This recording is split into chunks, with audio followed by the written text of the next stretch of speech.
Hey everyone, welcome to episode 10 of Work Hard Dream Big with your host, Shelby McGill, and special guest, Miss Morgan White. Check it out. I can't help but think of you.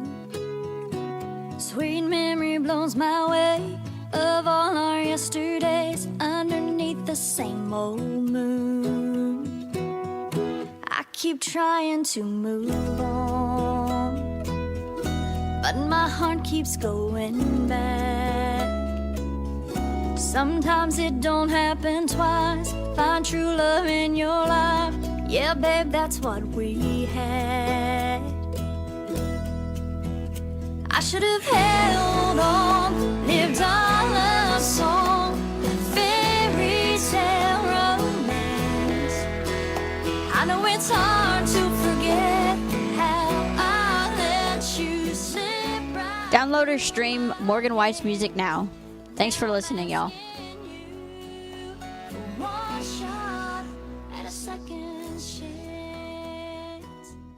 Now I know just. So let's begin with from the beginning. How did your music career begin? My music career started very early, as do most artists, I feel. I started singing when I was 2 years old. My grandmother, she sang a lot, and her brothers and her family, they traveled a lot. They lived in Ohio, so they had a huge Christian group, and they actually toured. And my grandmother's brother was the leading bass singer in Ohio. So I was around music from a early age, and it kind of was something that was fascinating to me. I wanted to do that. I wanted to do what she was doing, and she would go around to a lot of different churches and sing at a lot of different revivals, and I would be there with her. So I really picked it up at a very, very early age and kind of learned everything that I know from her. She has no, training or anything like that. She's basically self-taught, as am I. So that's kind of where it all started for me, was around the age of 2. And if you ever read my bio, a lot of people mention, because I have the line in there that I took my baby bottle out and stuck a microphone in my mouth, and that really is true. That is exactly what I would do. I would pop my bottle out and set it down on the floor and stick a microphone and just start singing. That's awesome. It's crazy to me how kids do the craziest things, and then later in life you look back and it was like a sign. Oh yes, it was all for a reason, all for a purpose. My mom, she always tells the story because when I was going around these different places with my grandmother, I was always fascinated with these big groups and their tour buses, and I would ask them if I could go and look at their bus because I was just fascinated by that. And I would go and I would look on their bus and I would say, I just wanted to see the inside of your bus because I'm going to have one of these one day and I'm going to get to go on tour and sing for people. And, still don't have my bus yet, but I am getting to tour and sing for a lot of people. So it is funny to look back on it now and think that I possibly could have predicted my future. Yeah. Where's some places that you've played or traveled to that you would like to go back to? I love Ohio. We do a lot of shows in Ohio, and we do a lot of shows in Pennsylvania. And where I'm from, West Virginia, of course, we've played pretty much everywhere in West Virginia.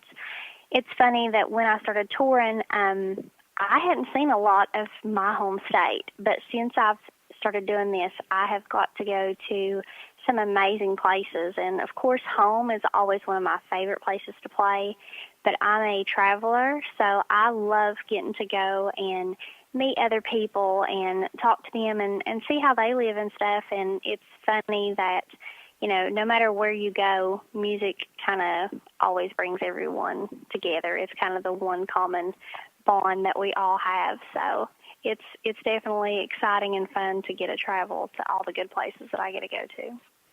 To me, music is kind of funny in that way because it doesn't matter where you go. If you go to Canada, Europe, here, it's all the common denominator at some point to people.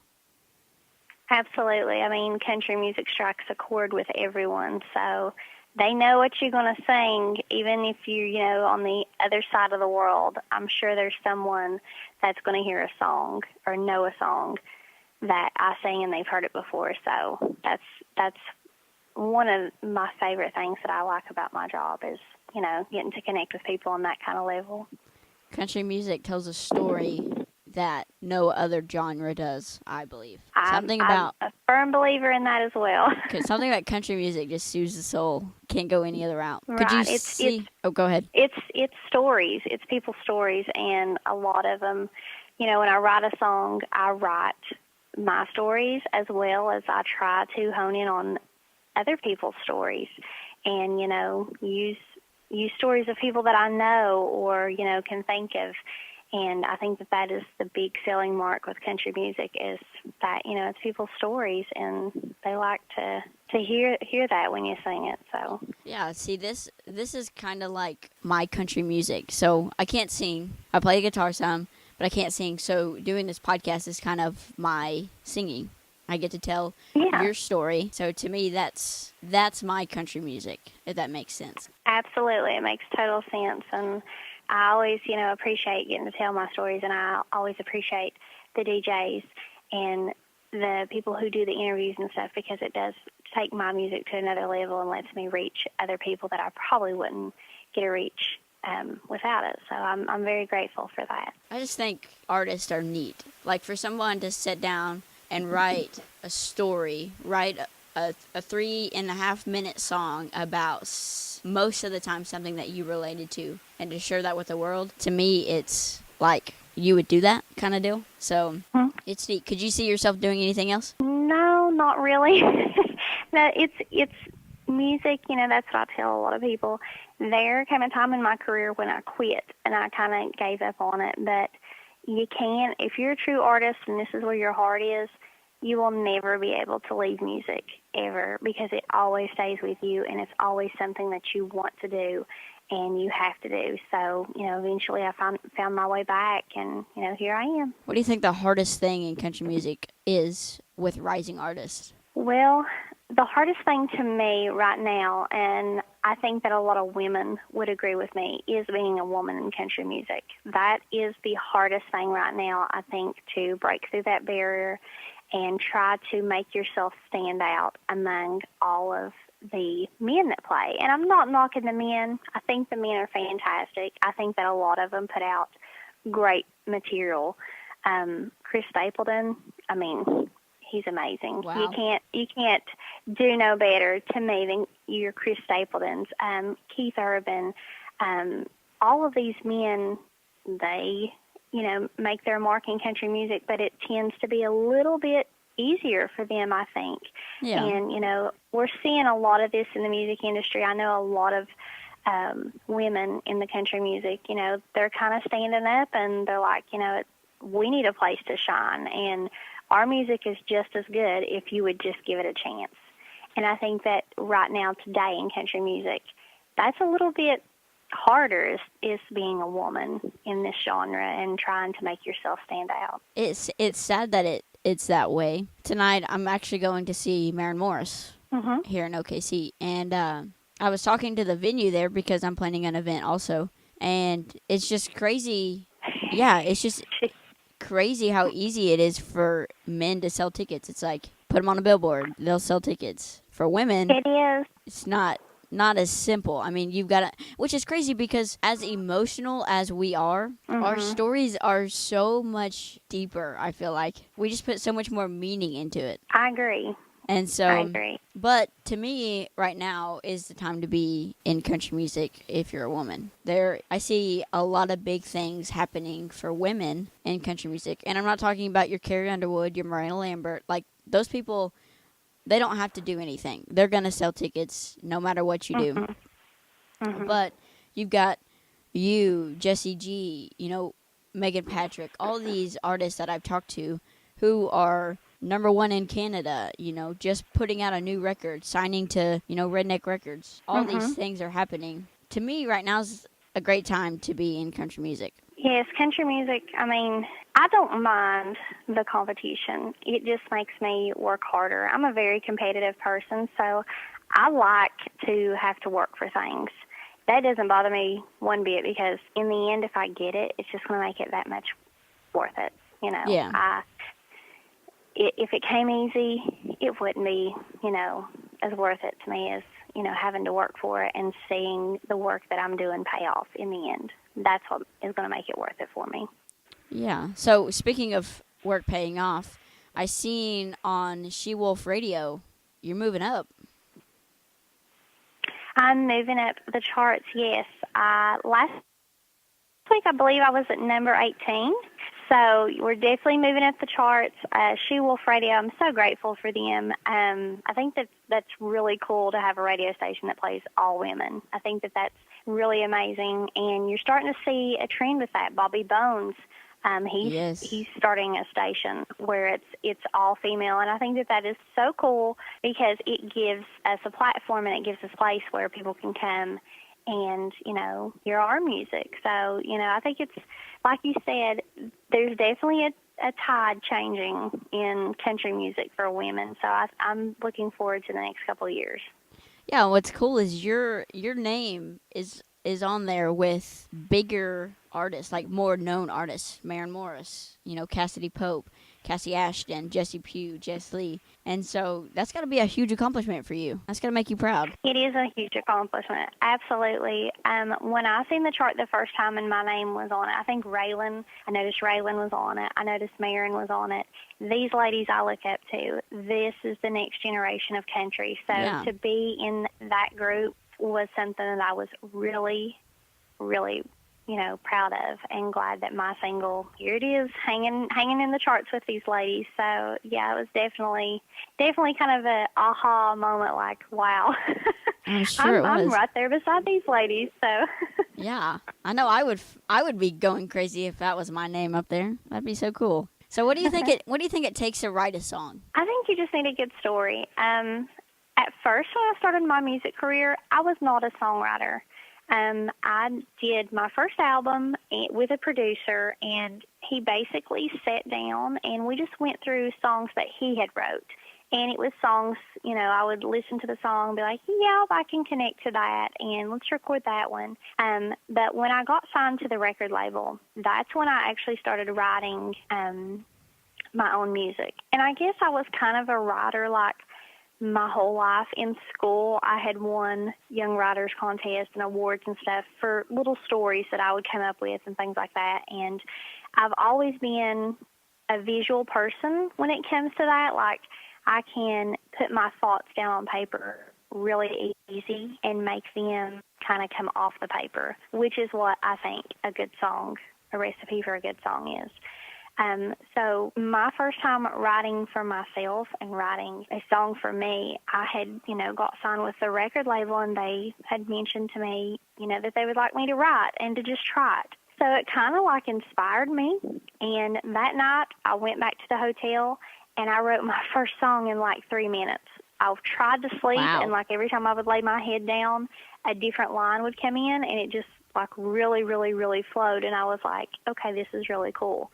I've never done this, but this is really cool, and I'm really excited, that I'm finally able to do this, something that I've never done before. And it kind of just happened like that for me, and I've been writing ever since. Wow, that's crazy. And I hear that happens with a lot of artists. They just sit down, and it comes to them, and it's something about that moment, that time, and that place that they're in. It just happens. That's the way it happened for me. I definitely, when it comes to songwriting, I like to hear a melody first. I'm a melody girl, so I will base my lyrics and my song around a melody. I'm constantly picking up my phone, humming things or humming a melody. Or there's times when a crazy little hook line will come in my mind, and I'll jot it down on my phone or record it or, sing it how I think it should be sung in a song. So my phone is like full of ideals. Yeah. It's basically my songwriter notebook. What's crazy to me is I recently learned that Dolly Parton wrote 9 to 5 all by herself. She was the only writer on that song. Miss Dolly, I think that lady can do pretty much anything. Isn't it like... She is crazy talented. Yeah, I'm like, it should be illegal for one person to have that much talent. Like, that's just greedy. She's definitely been blessed with talent. Yeah. But, through all of these years, she has stayed Dolly, and that is her star power. That is what makes her That's a what legend, matters. is because she's still the same person as she is now when she first started. So that's a big, big thing that I always look up to Dolly for that. Yeah, and I'm sure that's insanely hard to do in the industry. I would say it is. I mean, a lot of people let it go to their head. I've kind of always based my career kind of like Dolly. I like how she is. I like that people can relate to her and that they feel like they can come and talk to her and she's home to them. And that's the way I've always wanted my career to be. If I start, not feeling that way in this business, and you start feeling not grateful for the things you've accomplished, and you're not grateful for your fans, then it's time for you to get out of this business, especially if you're in country music, because like you said, country music is home to people. It's their stories, and, it's not the place for you if you're not grateful for your fans, that's for sure. I think that's insanely important in everything you do. Even if you get a Absolutely. job, you're making a little bit more money than somebody else. Level-headed people are the most inspiring people because it's not easy. Absolutely. It's not easy. So we talked a little bit about you being with the record label and now being independent. What's the biggest pros and cons you see for yourself as an artist? Well, when I got my record deal, I was still pretty green in the industry. I had put out my first album independently, and I had only been in the whole Nashville scene for probably about 2.5 years. So I still had not learned a lot about the music industry and that side of the business. The record label that opened my eyes tremendously to Nashville. It was a great learning experience as far as that's where I started my songwriting. And I got to be around other artists who were bigger than me. And, you kind of have to get some confidence about yourself and be able to carry yourself in a room when you're with them because you want the execs not to see your insecurities or anything. So Yeah. I had to learn really quickly how to hide my feelings, hide my emotions, and, look at this as this isn't a game. This is, your job. This is your work. So I'm grateful for it for that. The cons to it is the control. You really don't have a lot of control. And, deals can be different for anyone. They could get a fantastic deal, or they could kind of, get a deal where you lose control. And that's kind of where I was with my record deal, is I lost myself. I was told what to be, who to be, what to sing, how to look, how much weight I needed to lose, what cosmetically I needed to have fixed. And when that stuff started to happen, it wasn't me, and I wasn't happy. And if I'm not happy doing music, I'm not going to do it. Yeah. So it was a constant battle and, butting heads with them of, I'm not going to be this person that you want me to be. When you first signed me, you liked everything about me. And, here we are several months in, and now you want to change everything about me. Yeah. And that's just not the type of person I am. I'm a firstborn, so I'm very strong-willed, and I was not going to let anyone change me in Nashville. I had done my first album, and it was very successful. So to me, I was like, I've had success, so I know people like what I'm doing, so that's what I'm going to do. I can ride the horse on my own. Exactly. Well, it's kind of sucks that that's like that. Looking in as somebody who's never been in the business, it's sad to see people force a change on something that's good. Exactly. And what's sad about it is a lot of times, my record label, they were the ones who approached me. So apparently I was doing something right Yeah. to make myself stand out, that they took notice and they wanted to sign me. And it kind of makes you feel self-doubt about yourself, when they're coming to you and they're asking you to change all of this stuff about you. It makes you question who you are. It makes you question your beliefs and, if you are doing the right thing. Because if it's going to be a negative thing all the time, which it kind of was with that label, then, it's definitely going to put a change in what you're writing. It's going to put a change in how you're singing. It affects everything in your career. Well, I believe you're on the right track to success because you've got the mind like Dolly. So you just got to be successful if you're like Dolly. Exactly. If you follow Dolly's plan, you're going to be successful. It's inevitable. I mean, you just It's can't. inevitable. That was funny. So, let's talk a little bit about your records. When did you put your The first record record out? that I put my first record out several years ago. It's been almost 10 years when I put my first record out. And like I said, it was independent, and I was totally old school about it.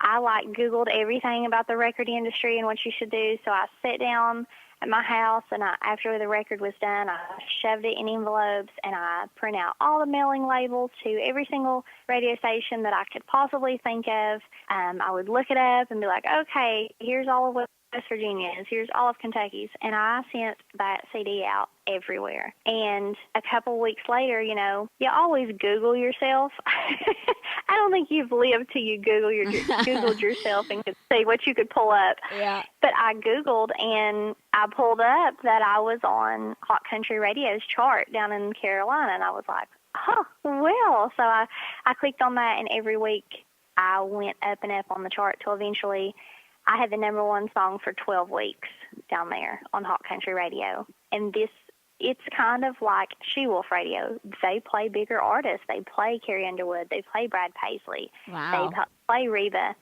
So to have the number one song for 12 weeks was just like crazy to me. It is. And I released 3 other songs off that album, and each of the other songs also went to number one. They stayed up there a couple weeks. They never lasted as long as my first one, but it was definitely something that I was really proud of, and like, maybe I can do this. Maybe I can run, with the big dogs in this industry and get my feet wet. So it definitely lit a spark. Yeah, in for me. sure. See, Googling yourself there could have either went really, really bad, or it. So you're lucky. Or really good. Yeah, you're lucky you came out on top on that one. I'm glad of that. No crazy arrest records or mistaken identities there. That would have been very bad. Yeah, that would have. So let's talk about your record you put out last year, or 2017. Sorry, I'm still in 2018. Wow. I do the same thing. This time change in the new year. I still write the old year like at least halfway through the year. So I'm horrible with that as well. Last year I put out a independent record as well. I was very proud of this record because I co-penned every song on this record. Wow. So this is my first time releasing music that I actually wrote. So I was very, very proud of it. And, of course, the single that came out of it was Sad and Lonely. That is one of my favorite songs that I wrote. There's several on that album. Second Chance is another one that stands out, and T-Shirt Kind of Guy. Those songs, I was going to tell you that all 3 of those are my favorite songs on the album, so Oh, thank doing you. something right. I did something right, Yeah.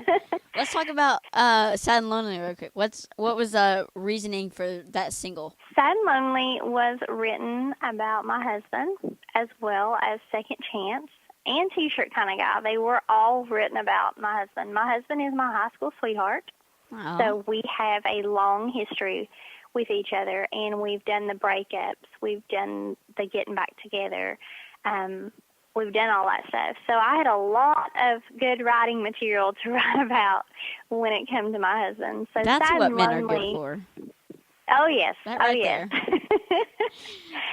Sad and Lonely, we did a little play on words. If you just look at the title, you're going to think, well, this is a sad song, but it's not. It is the love song off the album, and it just talks about, all the times that I'm away from him, all the times that I don't get a sin with him. When I get a chance, that makes me happy.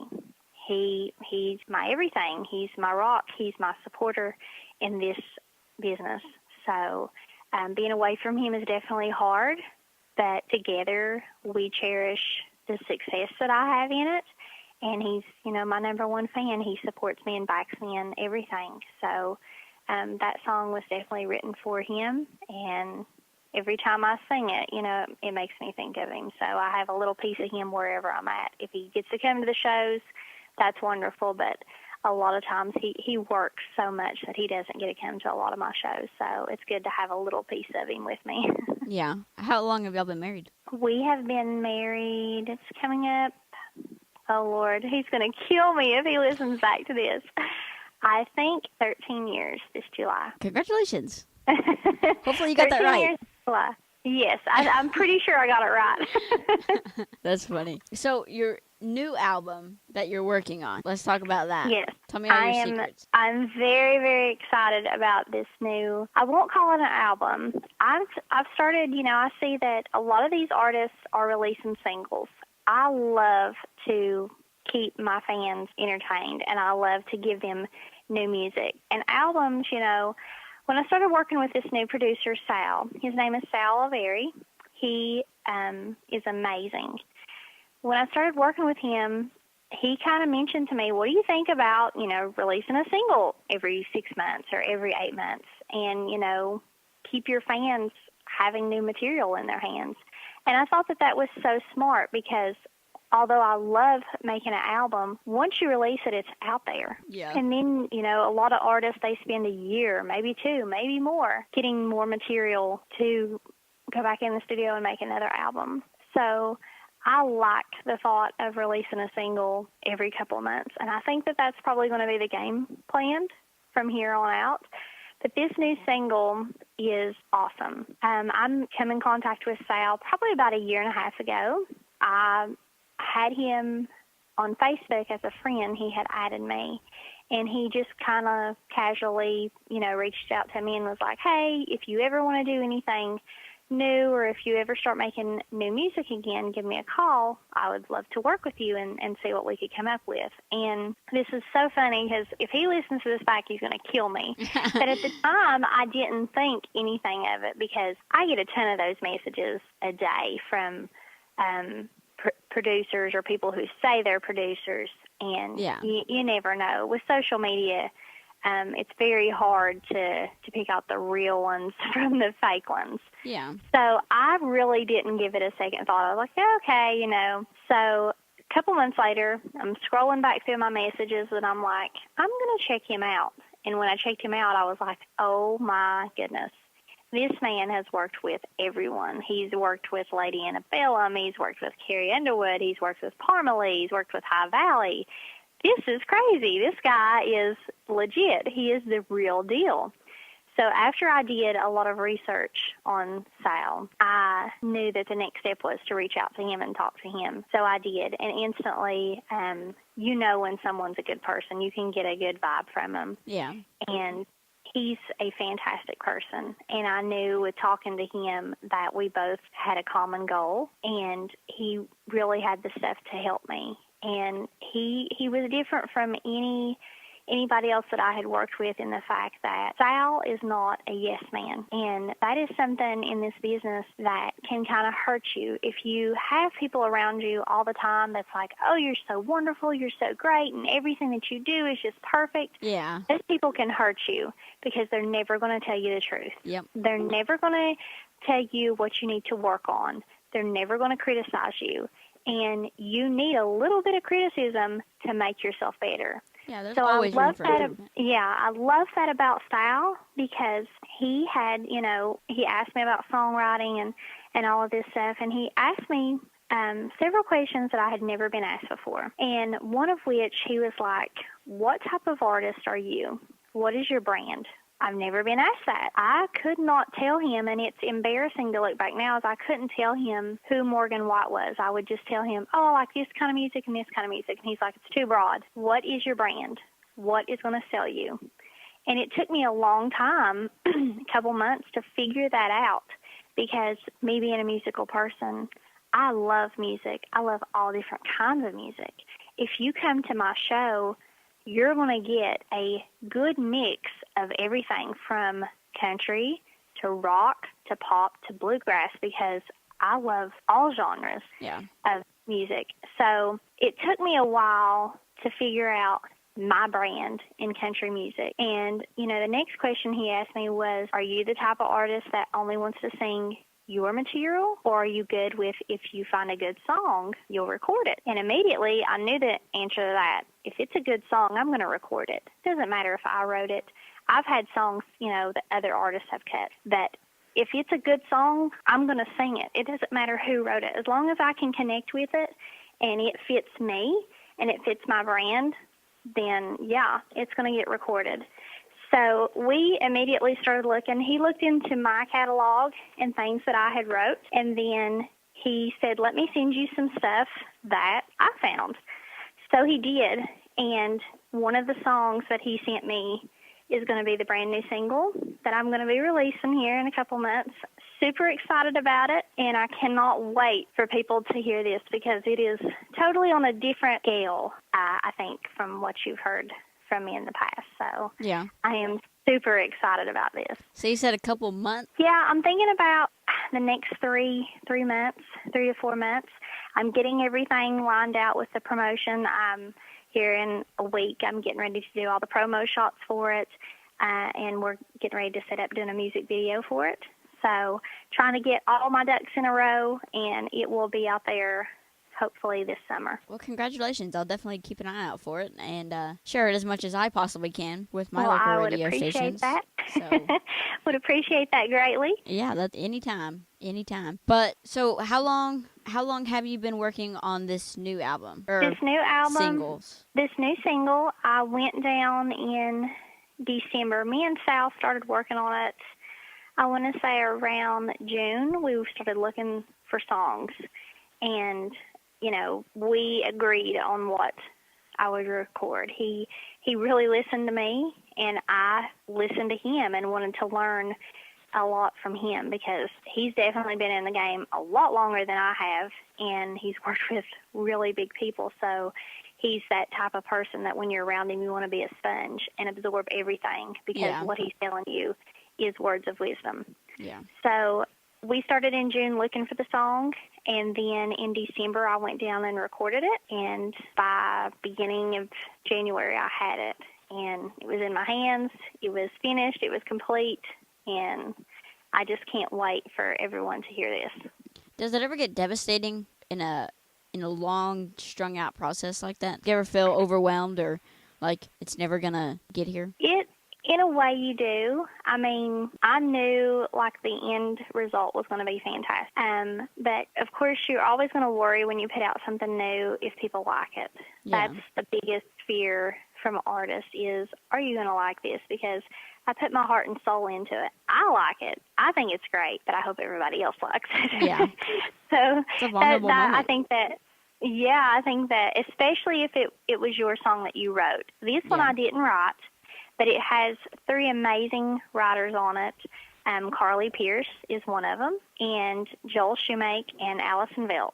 They wrote this song, and it's funny when Sal sent me the song, he sent me the work tape, and I listened to the work tape for about a week, and I was like, I know this voice. I know who is singing this song, and I could not place it because it was just a work tape, it was just 3 people, an acoustic guitar, and a box drum in a room singing a song. And finally, one day I listened to it, and I was like, oh, my God, that's Carly Pierce singing. And I called Sal, and I was like, I got to ask you a question. I was like, I'm 99% sure that this is Carly Pierce singing this work tape. Is it her? And he just laughed, and he was like, yeah. He was like, that's Carly Pierce. You're like, no way.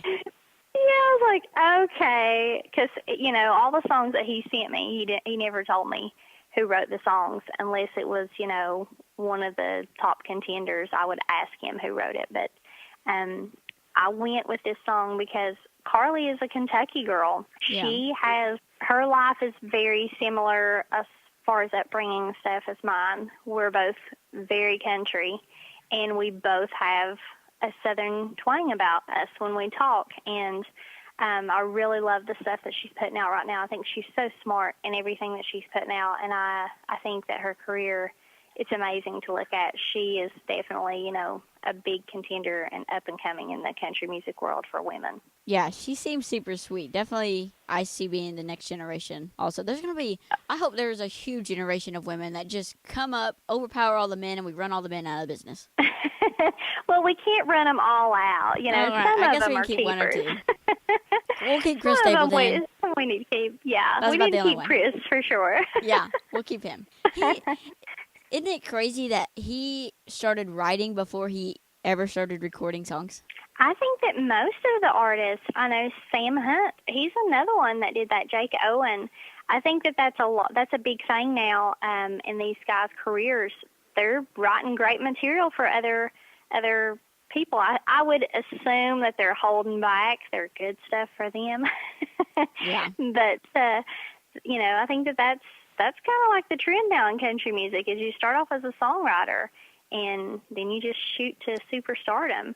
But Chris, didn't he have to like be talked into it though to start even recording? I'm not for sure. Chris, he grew up 40 minutes from me. He grew up in Prestonsburg, Kentucky, and that's only like 40 minutes from me. It's also I'm 40 minutes from Loretta Lynn's home place. So I've got two big stars that, live pretty close to me. And Chris, me and my mom would go and watch him back when it like all started. He comes and plays like this high school gymnasium over there at Prestonsburg, Kentucky, because that's his family. His whole family, lives over there, and he still comes back to this day. Doesn't matter that the man's on the stage collecting all these Grammys. He still comes back to his roots in his hometown and puts on concerts for local people.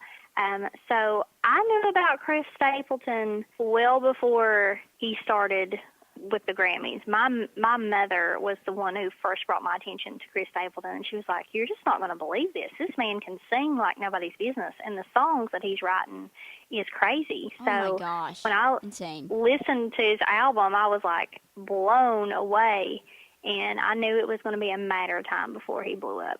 And it was like overnight he blew up. Like I remember the first, I can't remember if it was the ACM Awards or what awards it was, but it was like nobody had heard of Chris Stapleton. Here's an award, here's an award, here's another award, take this award. And it's like, who is this guy? And now he's selling out arenas all over the place. Yeah, he's fantastic. I know exactly what award show you're talking about, and I believe it was the CMAs. Yeah.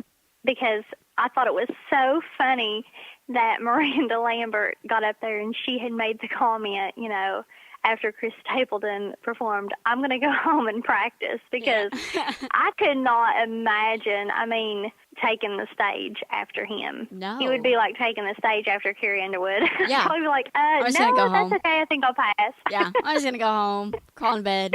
Yeah. Miranda Lambert's another one that's so her. Like, what you see is what you get kind of person. Yes. And I love that. I'm a big Miranda Lambert fan. Yeah. I'm a big Carrie Underwood fan. And there's rumors, good and bad, about everyone, but I live an hour away from Carrie's hometown. Mhm. And I visit every chance I get just to be in the presence of greatness. I'm telling you. Yeah, Carrie Underwood in country music has always been the one I look up to, because she's got it all together. She has, to me, she has the career. She also has the family and the home life. She has it all. And you never see anything written bad about her. You never see bad photos of her. You never see any of that stuff. And that is one thing that really amazes me. With as big as she is, Yes. she's never got really any negative press, and I look up to that. I think that that's amazing that she can live under a microscope and they still have not, really written anything bad about her. That's, that's a big goal that I have, and that's one of the main reasons that I look up to Carrie Underwood, apart from she's an amazing vocalist and her songs are awesome, so she's definitely a role model, definitely. I'm so glad you said that, because I've been telling my family, they're like, you're like, she's good. Like, just leave it at that. And I'm like, she's more than just good. Like, she'll go down in history as one of the greatest female artists in country music. Yes. I'm very big on female vocalists. I think that in this world you have at least like a top 10, and this ranges from all genres. Starting with Celine Dion, Yes. Whitney Houston, Mariah Carey, and then when you move over to country, it's Carrie, it's Martina, it's Reba, it's ladies like that who, like, they're powerhouses, and there's no touching them. Yep. And she will go down in history as one of the best female vocalists, in my opinion, in country Yeah. music. I'm going to see her in September. She's coming to OKC in September on her tour, 360 tour. That's amazing. I got to see her. I've seen her, I think, 3 times in concert. She came to Charleston, West Virginia once with Keith Urban, and I got to see her then, and then I've seen her twice at CMA Fest at LP Field. So, yeah, she's phenomenal. I seen her, the first time was her first Play On tour. The second was her last tour. Now I'm shooting a blank, can't remember what the tour was called. And then now her Cry Pretty 360 tour. I think it'll be completely different than her other shows, but I spent a ridiculous amount of money on these tickets. And so I better get like a high five or something or I might cry. Yeah, the ticket prices, that's a whole other thing. I hope and pray that one day I do get on that level, because that would be one thing that I would address is the ticket prices. And it's not the artist's fault. It's your places like Ticketmaster and all these people that allow these bots to come in and buy up all the tickets, and then they try to triple the price, which I think is absolutely ridiculous. I think that anybody, no matter what their income, should be able to enjoy a good show and enjoy a good concert. And not be in the next country to see it. Exactly. And that's one of the things I really thought was awesome, because when Garth Brooks came to town, we live in a very small town. Even our Civic Center, it's nowhere near the Bridgestone Arena or anything like that. It's very small, so when a bigger artist like Garth Brooks comes to town, those tickets are going to go fast. Yeah. And what he ended up doing was he actually ended up staying like 3 nights. He was only supposed to be here 2 nights, and he played an additional night because he sold out every night. And the reason he sold out was because his concert had some kind of contract where Ticketmaster was not allowed to do the resale. Yeah. And like when you bought the tickets, whoever bought the tickets, you had to have that credit card and that driver's license as a proof of purchase at the gate. So that cut down a lot on the scalping. It cut down on the, the prices. I mean, we got tickets for $65. And I think that that's, a well reasonable price to see Garth Brooks compared to the $600 you probably would have paid after they jacked him up. Yeah. And like I said, that's nothing to do really with the artist. That's the, that's the business. Now that you say that, when Garth Brooks came to town here, he also played 3 planned shows. He planned to play 3 when he came here, which is crazy. He played Friday, Saturday, Sunday. And I seen him that Saturday night, and it was like he was 20 years old, loving what he does, new in the business. I mean, it was just like he had the fire he had back then. Oh, yes. An incredible artist. That's what everyone talked about when they seen his show. Yeah. This last concert that came through was, this was like Garth 20 years ago.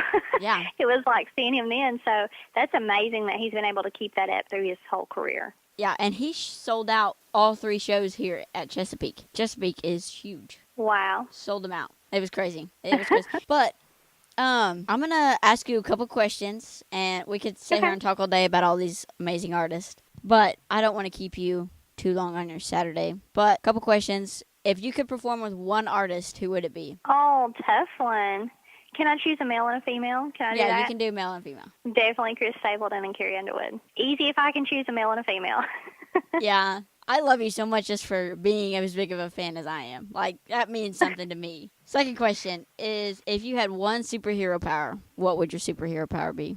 Ooh, that is a tough one. Never been asked that before. One superhero power. I find these very interesting. What would I get to do? It wouldn't be flying because I'm terrified of heights. It wouldn't be mind reading because I would probably cry myself to sleep if I heard every single thing people would say about me. One superpower. Wow, this is really tough. Lord, I have no idea. One superpower. Could be something great. Think of that. I guess probably time travel. Time travel. If I had a superpower, it would be time travel. So that I would use it in a way where I would go back in time to some of the huge legends like Patsy Cline, Elvis Presley, and all of them, and probably go to their concerts and get to experience something that I've never done and take a little piece of them with me when I would come back to the future. That's probably what I would do, time travel. Would Patsy Cline be your artist you would go back in time to see? Definitely. I would love to go back to several of the Grand Ole Opry shows, like when it first started, when Patsy and Loretta was together and they were young, Did you see they're making a movie about them? I didn't get to see that, but man, I'll have to look that up. Very interesting. Yeah. I'll definitely. I don't know if it's true or not, but I seen somebody post something. It was some country radio page posted something about they were doing a documentary on Patsy Cline's and Loretta Lynn's life together. Like they were putting it all in one movie. That'll be amazing. It'll be I'll great. definitely have to see that. Yeah, it'd be awesome. I would watch it. I would too. But couple more. If you could travel anywhere in the world, where would you travel? I've never been overseas, and I've never been on a plane yet. Like I said, I'm terrified of heights. Yep, same. But I've always wanted to go to like Bora Bora, the French Polynesian. I love the beach. I love the ocean. It's where I'm most at peace and most calm. So it would probably be somewhere exotic like that. That's probably where I would travel to. Yeah, that's typical United States. I think everyone would go to Bora Bora or something like that. Yeah, it just looks, when you look at the pictures, it looks amazing. You're like, I have to see that with my own two eyes to know it's real. Yeah. If you could tell 16-year-old self you anything, what would you tell 16-year-old you? 16-year-old me was petrified and scared and worried to death about what everybody thought. And I hid my talent for most of my life. It's funny, when I graduated high school, no one knew that I sang except for my family and my two best friends. So I would tell 16-year-old self to stop worrying about what everybody thinks, to be yourself, to be strong, to be independent, to stand out, and not to be scared to be the outsider, because sometimes being the outsider is pretty cool. I'm gonna say something here to the listeners. Young women need to listen to Morgan White when she says this, because I think so many people suffer with, especially now with social media, what are people saying about me? What do they think? Why do they feel this way? Can I make them feel better? And it puts so much more stress on yourself. And it does. I mean, back when I was 16, we didn't have social media. Bullying was not where it was. I mean, you still got bullied in school sometimes, but it's not nowhere near the level that it is now. I would not use Facebook or social media, but except I have to. That's my way to reach my fans. Yeah. But those social media platforms, I'm kind of against, because it's like you said, a lot of these young girls, they think that they need these likes. They need these comments. They need this approval from these people, and you don't. At the end of the day, the only people that I try to make happy is the Lord, myself, and my family. That's Amen. it. Apart from that, I don't need to make anyone else happy. As long as those three people are happy, I'm happy, and life is good. All right, we're ending it on that right there. We gotta go. That's just people need to listen to that and focus on their life. That's right. Those were wise words. So is there anything else that you would like to add into this? I think we've pretty much covered everything. We've got to talk about my likes and my dislikes, and they've got to hear a little bit of my story. I think it's a really good interview, Shelby, and I really appreciate you giving me this opportunity to share my story. This concludes episode 10 of Work Hard, Dream Big. I appreciate everyone for listening, downloading, streaming, following, anything you can to help promote these artists. I really do appreciate it. Thank you, Morgan, for allowing me the opportunity to tell your story. I hope everyone enjoyed this interview as much as I did. Again, thanks for listening. Until next time. Comes from open cattle.